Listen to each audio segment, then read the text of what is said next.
prípadných problémov píš. Áno. Ahojte, dobrý deň, ja sa volám Peter Jelinek. Porozprávam vám o Johnovi Carterovi. Majte trošku zľutovania, prednáška vznikla v podstate tak, že Fero ma oslovil s tým, že ja mám stránku, kde dávam všelijaké svoje príspevky, obvykle o tom, čo čítam, a v poslednej dobe som čítal Johna Cartera a Fero mi napísal: urob o tom prednášku. Tak som ju spravil, ona je to... Čím sa bude posúvať? Šírka alebo medzerník eventuálne. Aha, dobre. Ešte skúsim nahrávanie. No. Šírka dala. Dobre. Takže to je on, náš hrdina, John Carter, o ktorom budem hovoriť. Ospravedlňujem sa ešte za úroveň slovenčiny, tá bude nízka, lebo normálne tak nerozprávam. Dobre. Takže to je John Carter a Deja Torres. Autorom tohto palpového hrdinu je Edgar Rice Burroughs, ktorý ho vytvoril v roku 1911. Burroughs bol pôvodne vojak, profesionálny vojak, normálne vyštudoval West Point, nastúpil do služby, chvíľu si odslúžil v nejakých posádkach, ale zdravotný stav nemal dobrý, jednoducho ho vylúčili z armády. Nevedel čo so sebou, v podstate vedel strieľať, jazdiť na koni, tak sa začal živiť ako kovboj. Prvýkrát, teda ako vojak, v živote nebol zranený, bol v posádkovej službe, ako kovboj to dostal niekoľkokrát od zlodejov koní, tak si povedal, že to škodí dosť jeho zdraviu, ešte viac teda ako tie choroby, tak sa zamestnal v novinách ako písateľ inzerátov. Zistil, že písanie mu ide, ale nebaví ho písať inzeráty, a začali vtedy vychádzať tie časopisy, také tie palpové a podobne, tak začal písať.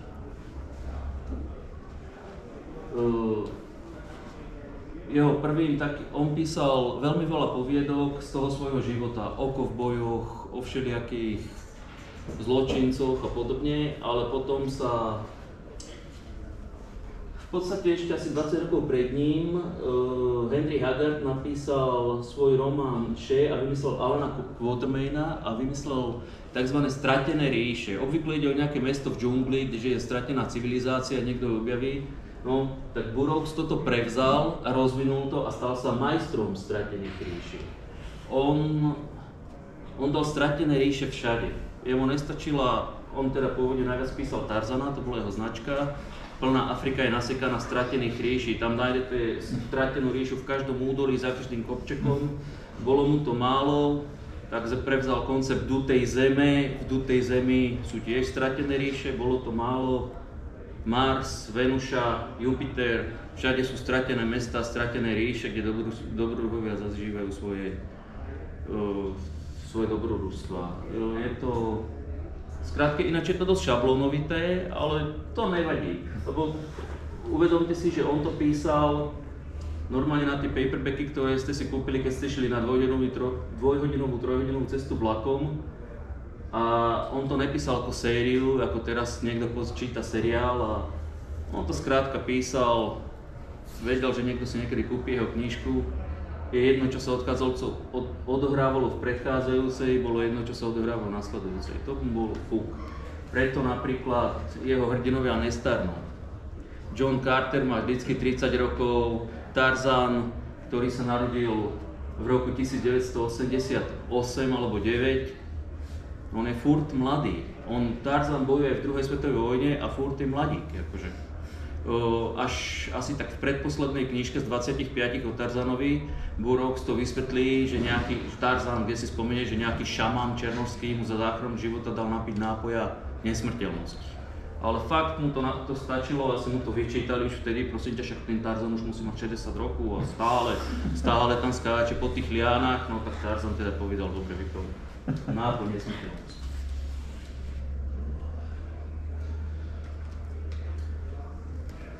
Tu je teda Burroughs so všetkým, čo písal. Samozrejme Tarzan, ktorý najviac prerazil, to sa stala jeho značka.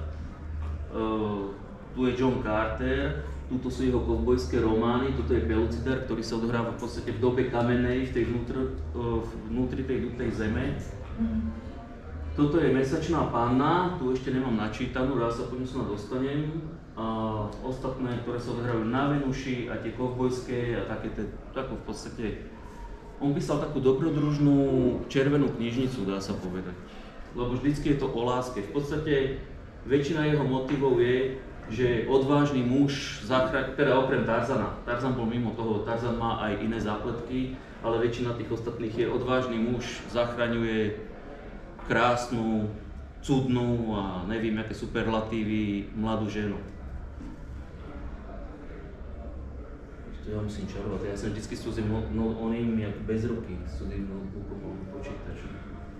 Dobre, to je ten Tarzan a Pellucidar, jak som spomenuli, Tarzan ten je jasný, to všetci poznáme. Napísal som 25 kníh, niekedy sú horšie, niekedy sú lepšie. Úplne najviac sa mi ľúbi samozrejme prvý Tarzan, tam vznikol, a posledný Tarzan, ktorého už nedopísal Burroughs. Burroughs ho rozpísal, ale dopísal za ňu niekto iný, meno sa neuvádza. Alebo keď sa uvádza, tak až našiel som aj jedno, aj druhé, ale pripisuje sa to stále Burroughsovi vlastne, lebo gro napísal on. A tam si napríklad Tarzana odložili, že išiel do Pellucidaru. A tam skončí. V podstate odložený, jak kráľ Artuš. Je odložený bokom na mieste, kde nie je čas, lebo v Pellucidari neplynie čas. To je to miesto akože v dutej zemi, kam sa dostali hrdinovia strojom, ktorý sa volal Prospektor, alebo Češi to preložili aj jak Krtek v jednom diele, a tam v podstate panuje doba kamenná, ale neexistuje tam čas. Takže to je to Burroughsové typické, že jeho hrdinovia nestali. Ideme na Mars. Toto je 11 kníh, ktoré sú venované, dá sa povedať, Johnovi Carterovi. Prvé 3 sú venované čiste Johnovi Carterovi, ktorý sa dostane na Mars a v podstate nerobí nic inšie. Prvé 3 knihy len zachraňuje Deja Toris, to je marťanská princezna. Toto sú podobné, ale tu sa John Carter vôbec nevyskytuje. Tuto to berie za ňou jeho syn a tuto to berie jeho zať. A v podstate také, ktoré by sa dalo nazvať sci-fi, začínajú až od 5. knihy, od 6. knihy Šilené viedcem na Marsu. Tam už Burroughs začne používať aj nejakú marťanskú vedu, o ktorej si časom povieme. V podstate využíva na to najnovšie vedecké pokusy zo Zeme, ale bere ich, keď poviem, že voľne, tak to som benevolentný. Akože. A aby sme si tak povedali, napríklad v tom Pellucidare, tak tiež vtedy bol vznik archeológie, paleontológie, objavili stegosaura. Vtedy vedci si mysleli, že ak má stegosaurus napríklad tie výrastky na chrbte, tak oni povedali, že to využíval k letu. Takže napríklad Burroughsovi stegosaurovi sú štihli ako hadi a majú tie platne a lietajú a skáču z útesov a napadajú z letku svoju korisť napríklad. Čiže úplná blbosť, akože z dnešného pohľadu, ale tam to bolo strašne dobré. Akože takto celkovo sa dá povedať, že tieto prvé preklady som čítal ešte v takej tej starej češtine, to som sa obetoval, lebo Bardo by to teraz nedal ten jazyk, priznám sa. A akože povedal, to sú blbosti, ale majú strašné čaro, tí blbosti, akože treba povedať toto. Ďalej. Toto sú prvých 5 kníh, to som si pripravoval, že vám poviem, že Rcete, princezno, oslovil čadský rek ve zbroji vykládané démanty princezno. Rcete, co špatně nemilujete? A přitáhli ke své mužné hrudi, aby celoval její vlahé rty vroucí polibky. To si moc nevymýšľam, to je takto písané. Dívka rozervána horoucím citem nejprve podlehla, pak si ale uvědomila, že je princeznou miesta, ve kterém vládne její otec. Na jeho pokyn vyletne k nebi 1 000 000 mečů. To je další vec, kterou sa Burroughs nepára. Tam sú bitky, milióny mužů, 10 000 vzducholodí a všetci idú umrieť proto, lebo niekto unesel Deja Toris, princeznú z Hélia. No. Doposud ti nikto takto neponížil, uvěžila proto jemnými pěstmi v rekovú hruď. Nenávidím vás, vykřikla Aňadra Sejdmula rozhorčením i vášní. A toto miluji vás, nenávidím vás, to je prvých 5 kníh do kolečka. Či už to vypráva Deja Stories Carterovi, alebo tí ostatné, ale to je furt. Ináč to je aj v Pelucidare, to je aj Carson Napier na Venuši. Carson Napier na Venuši to je ďalší taká kozmická séria Burroughsova. A tam tiež sa dostane hrdina na Venušu, zatknú ho miestný a zrazu on je tuto zajatý na nejakej stromovej plošine a na vedľajšej plošine býva dívka. On ju raz uvidí, hneď sa zamiluje a oni mu povedia, tu dívku neměl jsi nikdy vidět. Tak proč kurník dávajú rovno k nemu, keď to nemal nikdy vidieť? Ale tak on ju prvýkrát vidí a hneď ti musí povedať, miluji vás. A ona ho prvýkrát v živote vidí, nenávidím vás. A to je furt, a to je celý John Carter prvých 5 dielov. Občas je tam teda nejaké bitky, dobrodružstvo a Burroughs tam pomerne takto. Kde to? Toto je Barsoom. Ray Bradbury povedal, Barsoom je Mars, akože v barterským reči. Ray Bradbury povedal, že Burroughsov Mars je najkomplexnejšie vybudovaná marťanská spoločnosť vrátane Bradburyho diel. No, tam je toľko kopancov, keď si prečítate celé to dielo o Johnovi Carterovi, lebo v niektorej knižke napríklad je tam taká úroveň, že Marťania napríklad už majú telekomunikácie v podstate a dokážu komunikovať cez polovicu planéty, prípadne dokážu odpočúvať, čo sa stalo na Zemi. Normálne sa Carter spomína, že stretol učencov, ktorí vedeli po anglicky, po rusky a po čínsky, lebo sú to najpoužívanejšie jazyky na Zemi a že odpočúvajú. V ďalšej knižke nevedia, čo sa deje v údolí za kopcom a že tam žije Mars, 1 000 000 rokov stará civilizácia, umírajúca planéta a za kopcom žije nejaká civilizácia, o ktorej oni v živote nepočuli. A žijú hned vedľa, akože a tisíce rokov, lebo Mars je umierajúca planéta, ktorá, teda v Burroughsovom podaní, ktorá kedysi mala, však v podstate aj naozaj, ktorá kedysi mala oceány, moria, všetko. Postupne prišla o atmosféru, o vodu a zachránilo ich iba to, že červení Marťania v podstate majú medzi sebou geniálnych vedcov, ktorí vymysleli stanice na kyslík, ktorými zachraňujú celý Mars. Takže Mars, tie stanice stále vytvárajú atmosféru a čiže je tam možný život kvôli tomuto. Podobné rasy ako tí červení Marťania sú žltí a čierni Marťania. Tí čierni, tí boli prvá rasa Marsu, pôvodná. Ináč není tu u Burroughsa žiadny rasizmus vôbec, lebo tých čiernych on vždycky opisuje, boli ebenoví, krásni. To je ďalšia taká Burroughsová vlastnosť. Všetci ľudia v Burroughsovi v podstate okrem niektorých záporákov sú krásni. Aj na tej Venuši. Ale on to vysvetľuje tým, že vždycky vyvinula tá ich medicína alebo nejakú takú vec, že sú dlhovekí, tým pádem sú aj väčšine mladí alebo skoro väčšine mladí a sú akože vždycky sú to krásne tela mužov a stepilé tela žen, to je tam vždycky.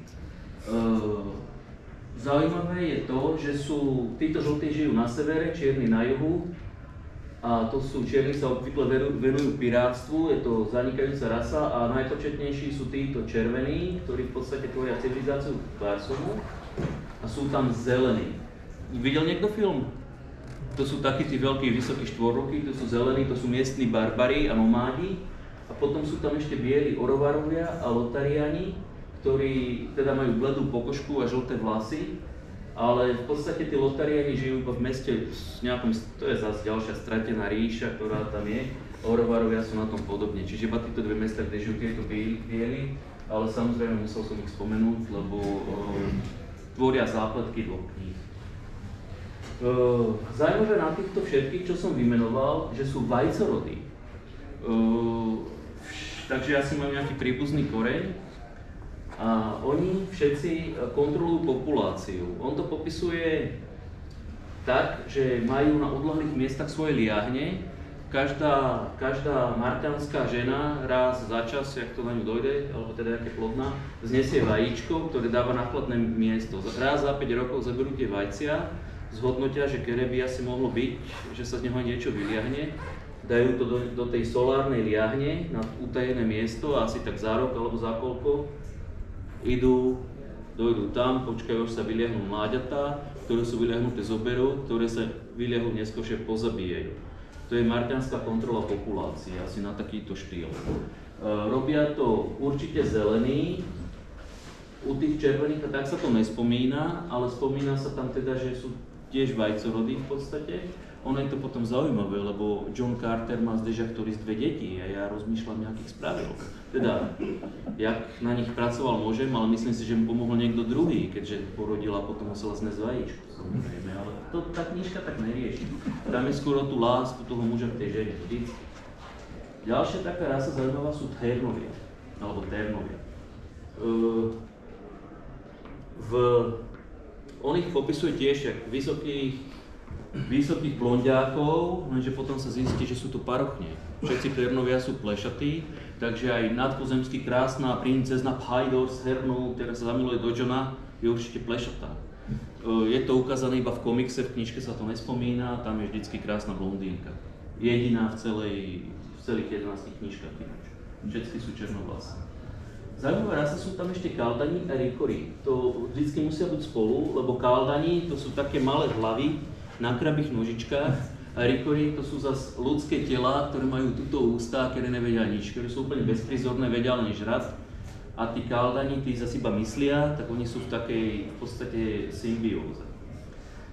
Potom sú tam Hormádi a to sú klony z biomasy. Myslím si, že inšpirovali aj v Hviezdnych vojnách klonových vojakov a tak. Vyvinie ich tam jeden vedec a skrátka fungujú normálne ako ľudia. Ešte sa potom pri tej marťanskej vede k nim vrátim. A potom v jednej knižke sa spomínajú asi na pár stránkach aj klokani muži. Žijú len na jednom ostrove, ale tak spomínajú sa to a je to taká kuriozitka, tak samozrejme ich spomenieme aj my. Ale v podstate sú úplne nepodstatní pre celý Mars. Žijú na nejakom ostrove a v podstate majú drevo a to je ich bohatstvo asi takto.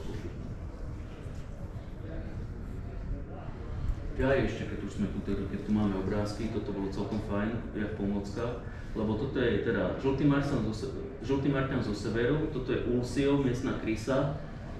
Najnebezpečnejšie zvieratá sú tam biele opice, toto je Tern, toto je čierny marťan, toto je rastlinný muž, klasicky červený zelený marťan, to je majorita populácie Marsu. Títo červení žijú v mestách a v mestských štátoch a títo zelení tí zase využívajú tí sú nomádi, ale využívajú stratené mestá, nejaké opustené, ktoré keď nájdu, tak ich pobývajú.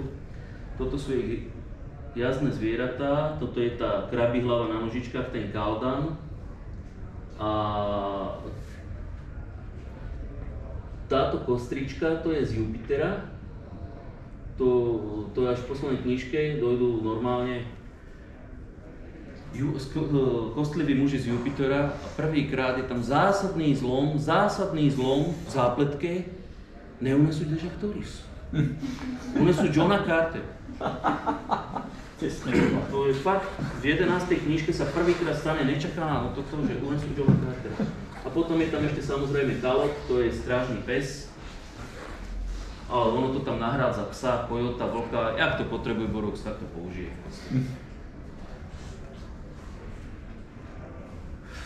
Tu sme fauna a flóra, v podstate nás zaujímajú biele opice, ktoré sú asi najväčší dravec, tie sa tam spomínajú. Potom je, alebo teda najnebezpečnejšia šelma, potom je tam bant. Bant je miestny lev, ktorý má takto. Niekde má 6 noh, niekde má 8, asi podľa toho, v ktorej knižke. A v podstate sú zaujímaví tým, že Tuvia z Marsu, to je jedna zase princezna, ktorú treba zachraňovať a podobne, ovláda tých levov. Je zaujímavé, že všetci záporáci, keď chcú dostať Cartera s Tuviou alebo tak, na nich pošlú tých levov, ono ich ovládne a je pokoje. To je tiež taká dosť zaujímavá. Všetci to nie vedia, že by ovládali levov, všetci na nich posielajú levy. Asi si myslel, že zlomia to úzlo, neviem. Ulcio je krysa, Kalot je pes, a Zitidar to sú jazdné zvieratá, Malador je jediný vták, ktorý sa tam spomína, je to taký nejaký hnusný pterodaktyl, na ktorom lietajú. A potom sú tam ešte rastlinní muži, to som dal do flóry. Ináč sú tam popisované nejaké rastliny, nejaké stromy, ale to není pre nás dôležité. Dôležité sú títo rastlinní muži, pretože, ako už som povedal, Mars je vymierajúca planéta. Marťania sa bežne dožívajú teoreticky 1000 rokov, aj viac, ale väčšinou hynú tak 300 roční v boji a podobne. Ale tí, ktorí sa dožijú tých 1000 rokov, alebo tým, ktorým už sa v tých 300-400 rokoch nechce žiť a doposiaľ neumreli v boji, tak idú k rieke Isus a tam idú po jej prúde, alebo ho splavujú na pltiach, alebo idú pešky a dojdú do údolia, ktoré považujú za raj, lebo tam ešte stále rastú stromy a rastliny a tak dojdú tam v nábožnom vytržení, no a tam dojdú rastlinní muži, chytia ich a zožerú ich. Aby to nebolo až také jednoduché ešte úplne, tak tých rastlinných mužov ovládajú tí Ternovia, čo som predtým spomínal, a vyberajú si otrokov, keď potrebujú. Takže tí, ktorí tam dojdú v tom náboženskom vytržení a chcú konečne umrieť, tak skončia ako otroci u Ternov. Aby to bolo ešte zaujímavejšie, tak Ternovia majú podobné posvetné miesto hneď za kopcom a tiež tam chodia takto v náboženskom vytržaní umrieť a tam sú zase čierni piráti, ktorí ich lovia ako trochu tých Ternov. Takže je to také, no, je to zaujímavé, ale v tom, takto keď to rozprávam, tak je to smiešné, ale tam to dáva takú určitú logiku a hlavne aspoň to dáva teda Johnovi Carterovi nových protivníkov. On všade, kam vlezie, má protivníka, on s tým nemá problém. Marťanská veda. Dal som sem obrázok, ako si predstavujú marťanský, toto je marťanský krížnik alebo marťanská loď, ktorá má vrtule, samozrejme, ale lieta úplne na inom princípe, jak my sme zvyknutí. Burok si vymyslel, že Marťania majú normálne, ak má akože spektrum farieb, alebo svetlo má 7, tak Marťania objavili 8 aj 9. Paprsek a ten 8 hlavne využívajú na vzlet svojich lodí. Oni, aj keď majú tieto väčšie lode, aj menšie lode, oni väčšinou na nich lietajú tak, že to je, v podstate si to dokážem predstaviť iba nejakú dosku, ale niektoré majú podpalubie. Ale aj keď majú to podpalubie, oni z nejakého dôvodu väčšinou lietajú na tej palube, tak to tam ležia a tak to nejak šoférujú. Dosť nepohodlný spôsob, ale celý čas počas letu ležia na bruchu a letia aj tie najrýchlejšie lode, ktoré vymyslel samozrejme Carter a jeho syn, tak tie letia aj 1000 km za hodinu, akože v takej rýchlosti. Ale bezpečnostné pásy a také veci, alebo aspoň kabínku, kokpit, to neexistuje, vždycky tam ležia a pripútajú sa. Každý Marťan má na opasku hák, ktorým sa zahákne a využívajú aj na iné veci, jaké zabíjanie a podobne. Týmto to Burroughs rieši takéto veci. Druhá vec je rádium. Rádium zhruba v tom čase objavila samozrejme Mária Curie-Sklodovská a aj na Zemi sa vtedy dobre nový prvok, tešíme sa, začneme ho dávať na ručičky, na hodinky a podobne. A nevedeli ešte v podstate, ako ho využiť, potom keď im začali umierať pracovníčky, tak sa zamysleli nad využitím. Marťania tento problém nemajú. Marťania hodskú rádium všade. Všade sú 1000-ročné lampy rádiové, ktoré vydržia svietiť 1 000 000 let, takže všade je osvetlenie rádiové, všade vás ožeruje rádium, kde ste na Marsi, všade v podzemí, všade sú nechané rádiové lampy. A zaujímavé je, že barbari, tí zelení Marťania, majú rádiové pušky. Vždycky ich vyrábajú iba zelené ženy, muži ne, tí nerobia, to si sa štítia, tak pušky vyrábajú ženy. A sú to pušky s dostrelom 200 až 300 km, to si vymyslel v jedničke dobrú hovadinu a potom to rieši v ďalších, tak to aspoň vymyslí tak, že majú rádiové náboje, ktoré sú obalené nejakým obalom, ktorý a pri náraze sa ten obal roztriešti, vtedy na to zasvieti slnečné svetlo a guľka vybuchne. V noci im to nefunguje, došiel teda sám na to Burroughs asi pri písaní, ale už to mal napísané, tak povedal, že v noci sa používa iný typ strel. A potom ešte ďalej píše, no ale co pak ráno? Takže ráno vybuchujú tí zablúdilé guľky, ktoré nevybuchli, takže na boisku je potom nebezpečné sa pohybovať, lebo ráno si vidíte na špacír a zrazu začnú vybuchovať okolo vás rádiové guľky. Ale tie pušky a toto vôbec není dôležité. Myslím, že John Carter vystrelí tak 2-krát za celých 11 kníh, lebo tam sa šermuje. Na Marse sú všetci strašne rytierskí a keď na vás ide chlapík s mečom, tak vy vyťahnete meč. Keď na vás ide s dýkou, vy vyťahnete dýku, lebo by ste nebyl chlap, keby ste na ňo išli s nejakým silnejším kalibrom. Musíte ísť s tým istým, čo má on. A všetci to dodržujú, nech sú kladní, záporní, všelijakí. A John Carter pri všetkej skromnosti je najlepší šermír 2 svetov. Povie to v každej knihe, to o sebe skromne vyhlási. Ale zátad mu to vychádza, zátad každého porazil. Toto je tá telekomunikácia, čo som spomínal. Tá je tam fakt. Chudák John Carter je niekedy v núdzi a nemá komu jak dať vedieť, stroskotala mu loď. A on tam chudáček sedí a nemá komu jak vedieť. A potom zrazu za 2 knížky veselo si tisíce kilometrov vyprávajú, čo sa im snívalo cez telefón. Takže asi tak. Toto je zaujímavá vec, zámena mozgov a tiel. Šílený vedec na Marsu, Kabrňák, Ras Tarvas. Je to chlapík, ktorý má vlastnú laboratórium na nejakom ostrove, kde mu slúži nejaké služobníctvo. A za peniaze od bohatých Marťanov, taký Marťan sa dožíva 1000 rokov a viac. Keď sa mu ale ešte nechce umrieť, tak ide za tým vedcom, za peniaze sa dohodnú, chytia nejakého mladého, sviežeho Marťana, alebo on tam vlastne skladuje mŕtvoly, tento Ras Tarvas, ktorý má svojich lovcov od roku, dá sa povedať, ktorí tam dávajú hlavne, no však oni sú všetci krásni, ale tak mladých mužov a mladé ženy, obzvlášť krásnych, a dojde ten starý bohatý a vybere si telo, zaplatí, tak Ras Tarvas mu vezme mozog, vloží ho do tela a ten starý je zase mladý. Je z toho celkom zaujímavá zápletka tej knižky Šílený vedec na Marsu. Potom vám poviem ešte prečo. Dostanem sa k tomu. A tento Ras Tarvas vymyslel aj tie miestne klony, ktoré chcel, lebo Ras Tarvas sa vykopnú z toho labáku. Už sa to jednoducho niektorým ľuďom začne hnusiť, čo to má robiť. Jednoducho ho vykopnú, tak utečie do exilu a tam sa chce vrátiť, chce sa pomstiť. Tak vymyslí klóny, ktoré vznikajú z biomasy a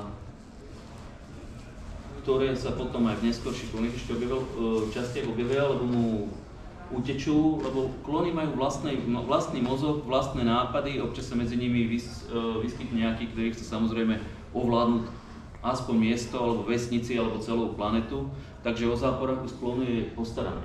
Klóny ale sa mi ľúbia, ak vyzerajú, lebo jak máme v Hviezdnych vojnách klónnych vojakov, dokonalý Jango Fett a také, či Boba Fett, či ktorý to bol, a jednoducho sú dokonalí. Tieto klóny úplní hnusáci. 2 ruky, 3 ruky, noha kratší, tuto mu roste ucho, vždycky sú takí, skrátka sú nedokonalí. Fyzicky sú obvykle dosť hlúpi a niekoľko končatín, všelijaké znetvorenia, je to jedno. Tam ide hlavne o tie telá, ktoré sa dajú masovo nasadiť do boja, takže ich tam fakt kotia, až keď je nejaký, tam je nejaký niekto, kto ich posudzuje a povie, no tento není dobrý, tak znovu normálne ho vezmú, hodia ho znovu do banky alebo do vane, tam sa rozpustí a ide nový. Klóny sú zaujímavé tým, že zakiaľ ich nerozsekáte na minďar, stále idú a keď mu aj ocipnete hlavu, tak klóny, ktoré prežijú, pozbierajú hlavy a nechajú im dorast tela. Takže sú v podstate nezničiteľné.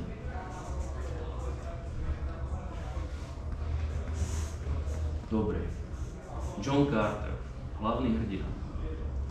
Pôvodne kapitán kavalérie, ktorý skončila občianska vojna, nevedel čo so sebou, v podstate nevedel si nájsť zamestnanie, vybral sa do Arizony, prižovali zlato, našli nejaké zlato s jeho priateľom, potešili sa, lenže prepadli ich indiáni.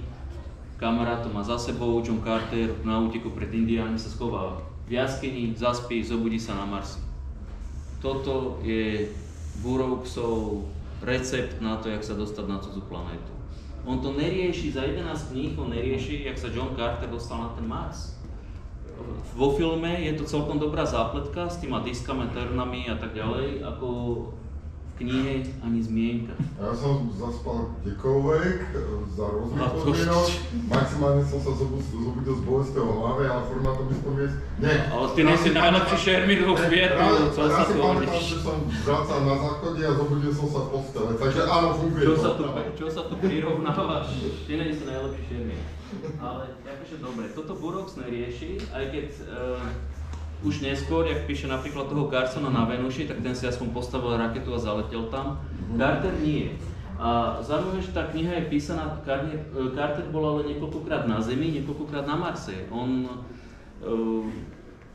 aspoň tie prvé knihy, alebo väčšina z nich začína tým, že v podstate Burroughs je akoby Carterov príbuzný, ktorý je tu na Zemi a Carter ho raz za 5-6 rokov navštíví. Vždycky mu povie, nepamätám si, jak som vyrastal, vždycky si pamätám, že ak som bol tento 30-tník a povie mu nejaký príbeh z Marsu a vždycky je to taký ten dojak, unesli deža, ktorý si idem ho zachrániť. Ku podivu, ale inšpiroval Supermana. To, jak skákal po tom Marsi, to je jasne Superman, jak lieta, má tam tú silu a tieto veci. Cameron samotný priznáva, že ho inšpiroval pri tvorbe Avataru. Vždycky všetci nadávajú, že Avatar je taká vykradnutá Pocahontas. No tak není, je to vykradnutý John Carter. V popkultúre ďalej sa napríklad spomína na Babylon 5 na základňu raz pristáva pilot z Marsu a tiež sa hlási, tu John Carter, dovolte mi pristať. To je taká podsta Strácinského, teda Burroughsovi a samozrejme Carterovi. Druhá hlavná postava 11 je Deja Toris. Čo myslíte, ktorá je tá správna? Obidve sú teda Deja Toris, ale ktorá je tá správna, si myslíte? Táto či táto? Tá unesená. Presne, tá unesená. Ona je furt unesená, spútaná. Ona sa do komiksu dostala jak bojovníčka, kresľajú s mečom, s pištolou a tak. Raz strieľala v pištole, v poslednej knihe strieľala z pištole a potom vždycky iba hovorí ve svém žemení, akože v tom brnení mám schovanú dýku a chce spáchať sebe. Áno, kde?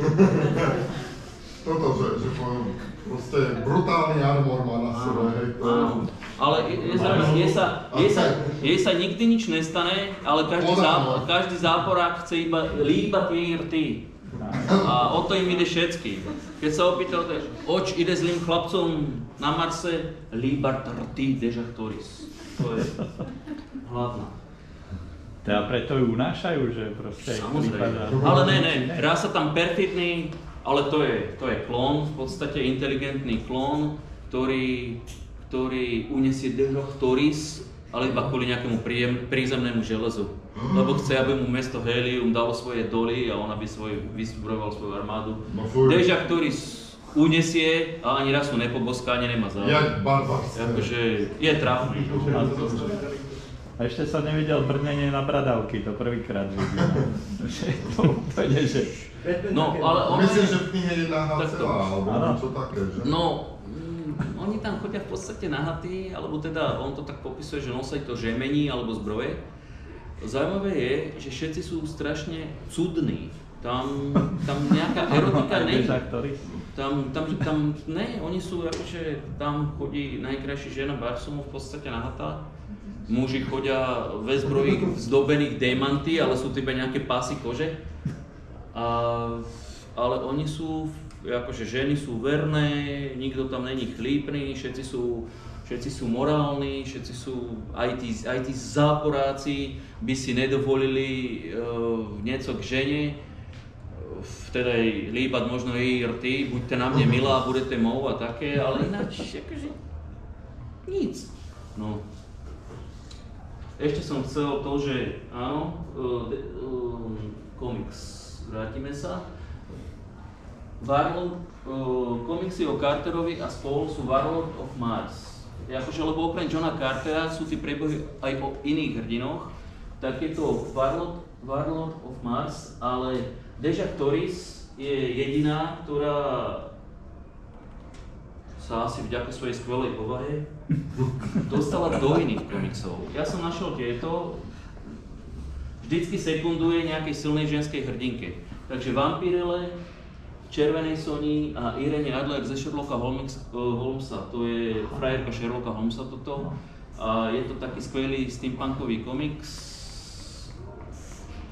Iba som ho videl na nete, nevlastním ho, ale raz sa poň dostanem, dúfam. Dokonca sa John Carter dostal do ABCčka. Dali mu asi tú najhoršiu kresbu, jaká bola možná, asi preto, lebo je to brak z prohnitého západu, ale normálne vychádzali do dobrodružstva Johna Cartera, aj Cartorisa, aj Tuvie, alebo skrátka, tí postavy normálne vychádzali v ABCčku. Myslím, že potom ale nedostali sa im do žiadneho špeciálu ani tak. A vlastne dostali, jaký je špeciál, kde je o tej veľkej lodi taký model Galaxia. Tak tam sa spomína aj John Carter, aj Tuvia z Marsu, ale len také kráťasy dostali. Ideme. Dobre, tak to obvykle vypadá. Toto je, myslím, najlepší komiks o Carterovi, lebo ide presne podľa knižky. A toto je Tern, to je samozrejme... Toto je Tuvia z Marsu, toto je Deja Thoris, to je Hydor. To sú 3 ženy, ktoré byli v prvých 3 knihách všetky do Cartera zamilované. Všetky 3 naraz, ale on miloval len Deja. Tuvia to pochopila, tak povedala, ja cúvam, dobre. Aby ju Burok za tento obeť odmenil, tak neskôr ju dá dokopy s Carterovým synom. A Hydor je zlá žena. Tá ju chce furt doborať, ktorý sa furt vyťahuje na ňu dýku, len nejaká Tuvia zaskáče medzi nej, aby bránila božskú Dežach. A až na konci 3. dielu Hydor pochopí, aká bola zlá a skočí z lode a zabije svojho otca a potom si to hodí sama. Akože. Lebo sú tam všetci tak morálni, že si uvedomujú aj svoje zlé činy proti Johnovi Carterovi a radšej páchajú sebevraždy. Divoké zápletky. Kto je kto? Pôvodne som to mal spravené normálne s obrázkami, niektoré sa dosť ťažko hľadajú, ale nakoniec som to takto skrátil, lebo neviem, koľko máme času. Dobre. Máš 15 minút. To stíham, dúfam. Cartoris a Tuvia. Cartoris je syn Johna Cartera, Tuvia je bývalá Carterová, milenka nie, lebo on som nič nemal, on sa na ňu kúkali.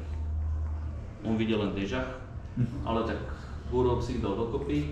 Gahan a Tara. Tara je, Cartoris je ináč syn Cartera, čiže Carter a Dežach Thoris, tak Cartoris.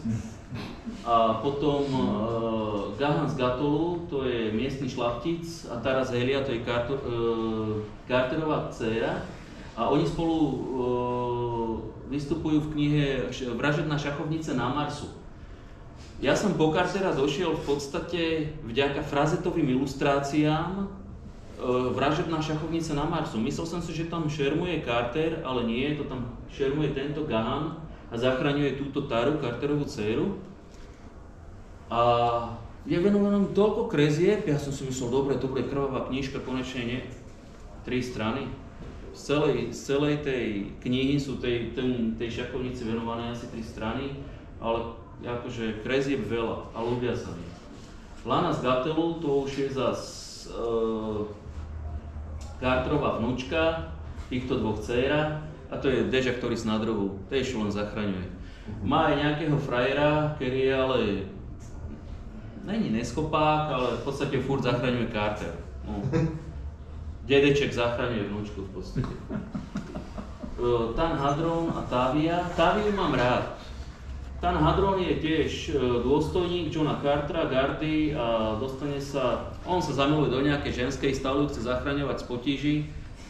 A tam je prvýkrát iná zápletka trochu, lebo stretne otrokyju Táviu, ktorá je utečená a prezlieka sa za chlapa. Ona si to s ním potom odserie tie dobrodružstva, bojuje po jeho boku. A on až na konci pochopí, že tú, ktorú zachraňujem, som nemiloval, ale milujem túto Táviu. To je jediná z tých ženských, ktorá bojuje, preto ju mám aj rád a je sympatická skrátka. Ulysses Paxton, Ulysses, tak nejak sa to vyslovuje. To je druhý Američan, ktorý sa dostal na Mars. Chlapík, ktorý bojoval vo vojne v prvej svetovej, ostal ležať zranený na poli, zavrel oči, otvoril na Marsi. Pretože čítal zápisky Johna Marsa, hneď bol zorientovaný, akurát nevedel jazyk. Dostal sa k tomu šialenému vedcovi, ktorý si ho vybral. Chlapče, tebe môžem dôverovať, lebo ty tu nikoho nepoznáš a naučil ho všetko, čo vedel, premiesňovať mozgy a tak. A on potom preniesol mozog toho starého vedca do mladého tela, takže starý súd byl zrazu fešák. Už potom vystupuje celý čas jak fešák, keď sa to objaví. Ten sa zachraňoval Valadiu a Valadia to celé prespala na hadičkách.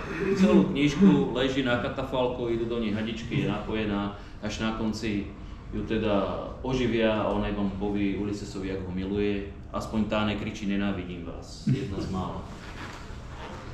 Fordaj a Janaj, tam je zaujímavý ten Fordaj, lebo to je chlapík, ktorý si nechá preniesť mozog do klona a celý ten dej, ktorý vystupuje tam aj Carter, ale je taká bočná postava a všetky dobrodružstvá tam zažíva tento Fordaj, ktorý je v tele toho klona.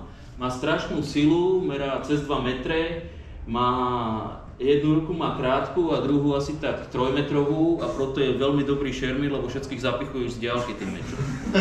A Janaj je celý čas zamilovaná do Fordaja v ľudskom tele a potom pochopí, že ten zrazu sa zamiluje do hnusného klona, on jej to tají, ona to nevie, takže tam ide fakt o charakter, nejde o krásu, ide o charakter v tomto prípade.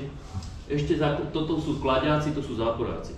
Kladiák je Tarx Tarkas, to je veľký zelený marťan, náčelník zelených, jednej hordy zelených marťanov, ktorý sa skamarádi s Carterom a Sola je jeho dcéra. Sola naučí Cartera po marťansky.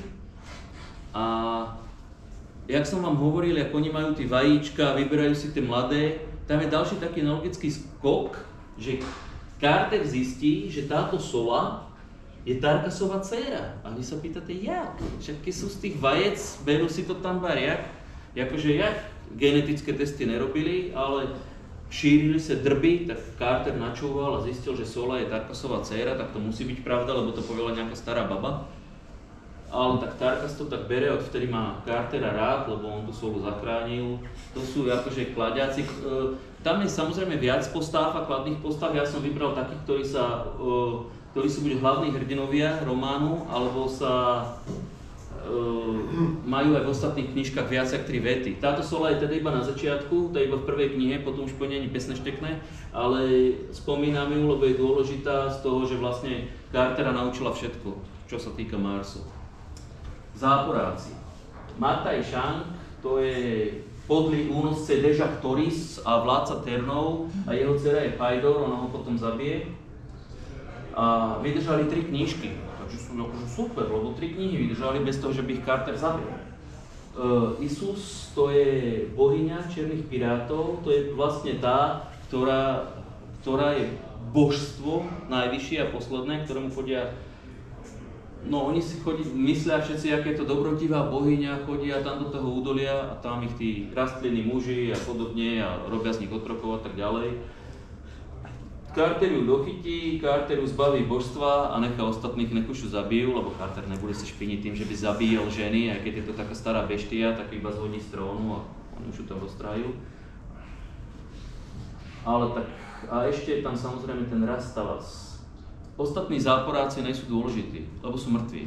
Za chvíľu. Oni sú tam len, aby mal John Carter koho zapichnúť. V podstate, teda buď John Carter, alebo ten Hadron, alebo tak. si tam, to sú všteky vo filme, akože tí ostatní záporáci. Lebo Carter vždycky dojde, zistí, kto ukradol alebo uniesol Deja Actoris, potom cez nejaké dobrodružstvá dojde až nakoniec sa tam v podstate zapchne a hotovo, ako vymalované. Tam nejaké veľké zápletky netreba hľadať. Toto je posledný John Carter. Jak som spomínal, ukradnú Cartera muži z Jupitera, ale on je nezlomný, nechce im prezradiť marťanské tajomstvá. Tak unesú aj Deja Actoris, aby ho mohli vydierať. John Carter zosnová útek Deja Actoris, jemu sa to nepodarí, skončí v aréne, všetky veľké civilizácie majú arény, to ináč byť nemôže. Aj my by sme mali mať, dneska som to navrhoval, že volebný systém by bol super, vlastne by to šermiari, mám logo tejto strany a kedy vyhrá, tak tá strana vyhrala voľby. No, tak v podstate podobný volebný systém majú, no, není to volebný systém, oni tak majú žiakov zo školy, ktorí vychádzajú, tak sa musia byť s otrokmi a podľa toho, jak sa bijú, tak dostanú miesto v armáde, dostanú v podstate hodnosti, dá sa povedať. Lenže tam nastúpi John Carter a čaká na koniec semestra, tak z ostatných otrokov udelá najlepších 10 šermížu na svete.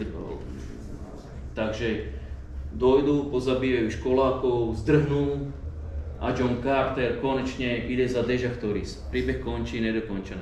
Nevieme, čo sa stalo s Jupiterom, s Carterom, s Deja. Tam to končí. Čo je škoda, lebo fakt som zvedavý, či chceli dobiť ten Jupiter oni, alebo nejak to vyčenžovať, aby bol väčší mier medzi národmi.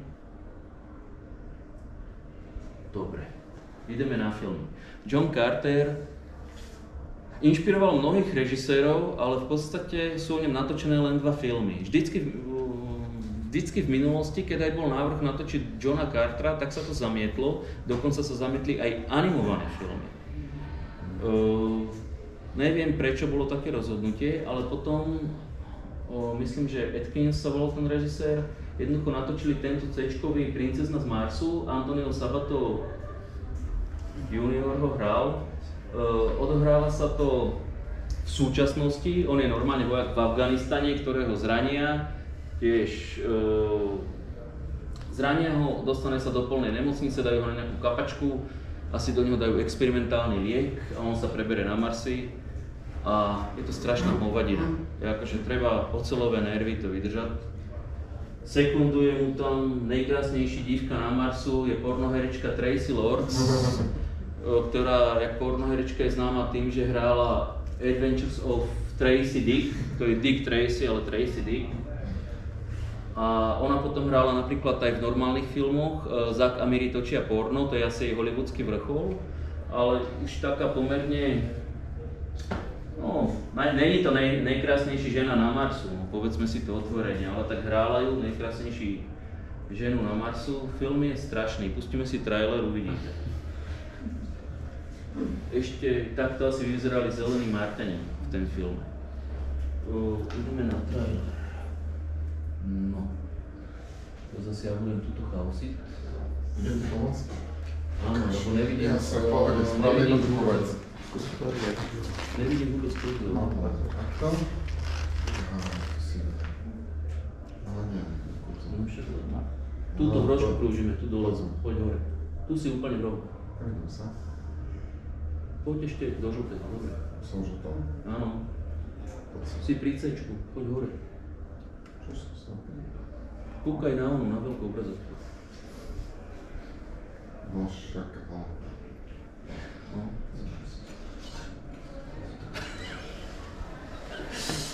No fuck! To som, dobre, už som.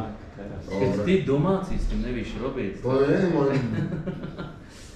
No, a vyber si, čo chceš. Chceme Princezu Mars trailer, dúfam, že pôjde. Princezu Mars trailer. Jasné. To prvé, to druhé. Áno, s Antoniom Sabatom v hlavnej úlohe. On ináč hral v niekoľkých filmoch, ale vždy sú strašne B-čkárni a C-čkárni až. Nikdy sa nedostal do ničoho väčšieho.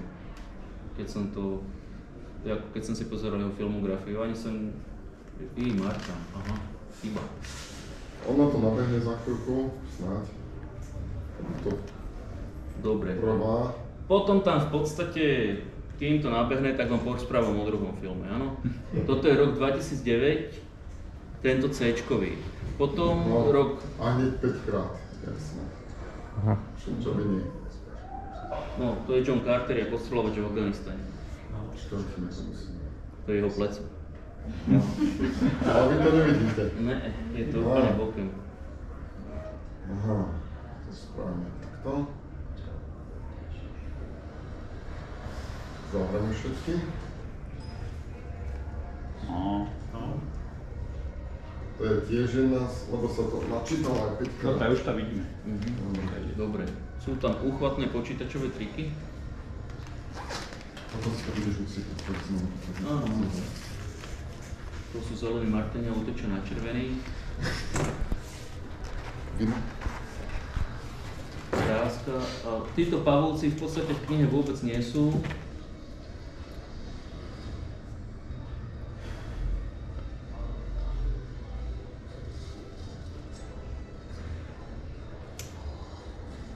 Tá zelená krv je tiež účastná. Na to, že je to rok 2009, som čakal lepšie, výrazne lepšie Ne, triky. Xena mala lepší trik. No však práve.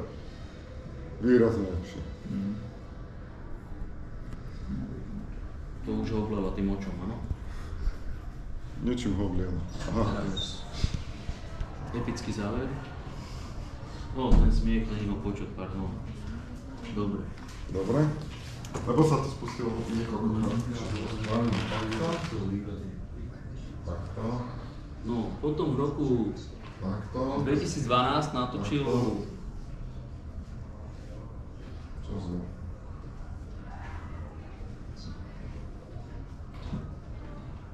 Warner Bros. Nového Johna Cartera na Marse, medzi dvoma svetmi. Chlapík, ktorý to navrhol, bol zjavne nadšenec, plánoval to jak trilógiu. Film bol ku podivu, poď dole úplne. Idem. Tuto. 21. 20. V podstate toto sú plagáty, film vyzeral bombasticky, mal veľmi dobrý trailer, mne sa ináč osobne ľúbi, strašne dobrý, ale bol to prepadák, finančne. Takže normálne chlapíka vyhodili, John Carter a ďalšie dva diely nenatočia a myslím si, že v živote nikdy o Johnovi Carterovi. Ale pri tom filme je akože vizuálne parádny.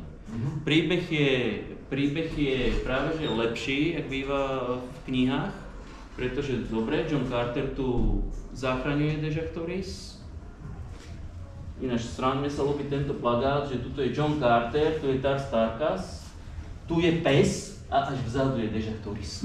Ani ju není vidieť, je tam nejaká baba skrátka. Takže pes má väčšiu prioritu než No, žiadna partnerka. Cartera zahral Theodore Kitsch, ktorý si zahral aj Gambita ve Wolverine Origin, asi odtiaľ ho tak jak sci-fisti a tak podobne po komiksácii poznáme. Hral aj v iných, ale on väčšinou hraje v normálnych filmoch, ktoré zo sci-fi nemajú nič spoločné. Je tak. A toto je Lynn Collins, ona tiež hrála vo Wolverine Origins, tú Wolverinovú frajerku, ktorá mala tú telepatickú, to je ona. A ve filme urobili taký kompromis, že není to len unášaná Dežactoris, urobili z nej aj bojovníčku a zároveň teda aj tú princeznú, ktorá je najkrajší ženou na Marsu.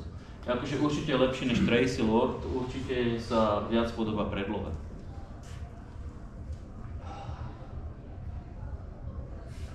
Willem Dafoe, tam hral Tars Tarkasa. Podoba nemusí mi, ale ten hlas. A dobre, toto je ten jeho pes, ktorého som sem dal, aby aj vyplnil miesto a už preto, že keď už má na ten plagáte také čestné miesto, tak sa jednoducho patrí. Hlas, ten robili asi dotykári. Dobre. Kaor, to je marťanský pozdrav. Ďakujem za pozornosť.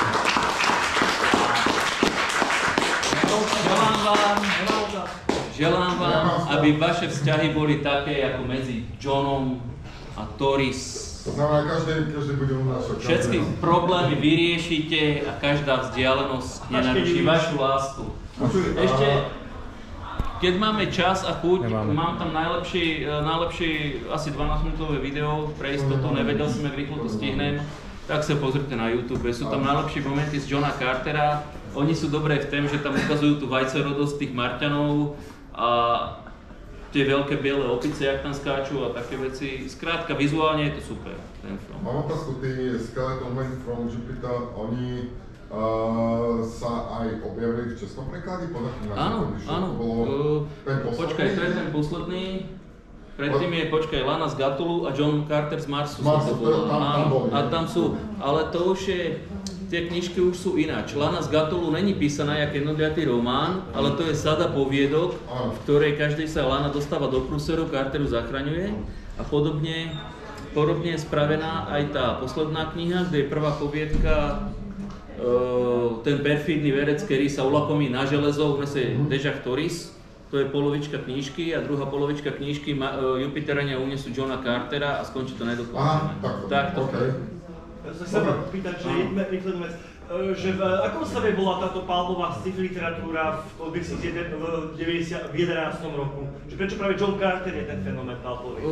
John Carter, neviem či palpový fenomén, ale on je takto, Burroughs tým, to je predchodca celej, jak bych to povedal, sekcie žánru sci-fi, space operu, vykrádajú ho v podstate všetci títo autory, ale on potom za rok napísal Tarzana a Tarzan Johna Cartera zadúpal na liane do zeme jednoducho. Normálne ho zmetel a Burroughs sa sústredil len na Tarzana, o ktorom napísal 25 kníh a Johna Cartera tak pomimo napísal týchto 11, ale tu písali jak tovar druhej jakosti v podstate. Pretože takto, Tarzan sa dostal do mainstreamu a John Carter v podstate nie. Pretože... Ale tí tam stále boli, že... Áno, lebo režiséri, aj spisovatelia, aj podobne, to sa vykráda všetko, alebo inšpiruje. No a Carter práve tým, že...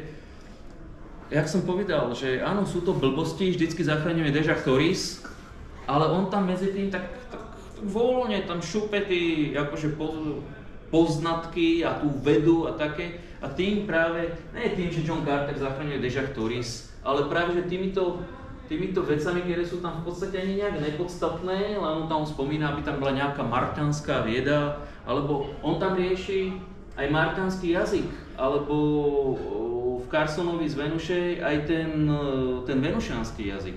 A on to v podstate robí ešte pred Tolkienom, dá sa povedať. No, takže inšpiroval mnohých týmto. Práve ne ani tým, že John Carter zachraňuje Dežach Toris, ale takýmito... Tak mimochodom sú tam dané také veci a tí tomu dávajú to čaro. Dobre, ďakujem veľmi pekne. A ešte info, John Carter nebol prepadák, bol to najväčší prepadák v histórii Disneyho. Dobre. Aby ste vedeli, prečo je to dvojka. A pokračujeme poslednou prednáškou. Ale je to škoda. V rámci Comic Salonu a to konkrétne astronomickou prednáškou. Astrokaslice na Kanárov, magistra Patrika Čoklanu.